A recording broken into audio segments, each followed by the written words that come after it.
Hello, ladies. Today we're doing Daniel chapter 3. And here we see Daniel's friends disobey the commandment of the king, and they may obey the commandment of Lord our God, that it says in the Ten Commandments of Moses.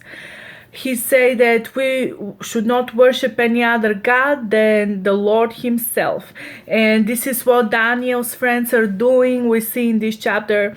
And this is making all of us to think about the time when we have temptations in our lives, so when hardship comes and when everything looks so horrible and everything looks so crazy around us that it's really hard to remember what Lord God says in his word and what he commanded us to do.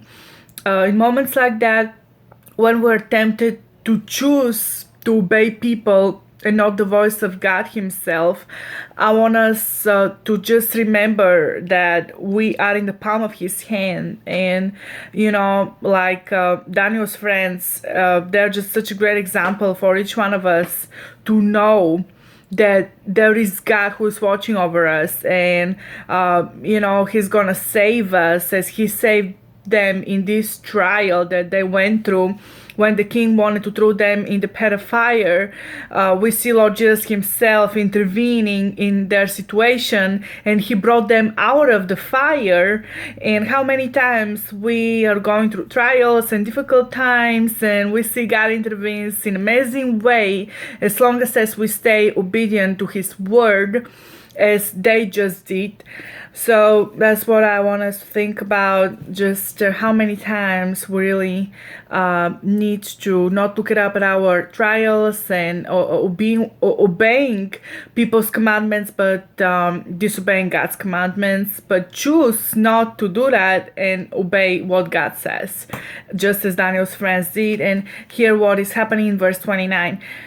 Therefore, I make a decree that any people, nation, language which speaks anything against the God of Shadrach, Micah, and Abednego shall be cut in pieces, and their houses shall be made to ashes, because there is no other God who can deliver like this.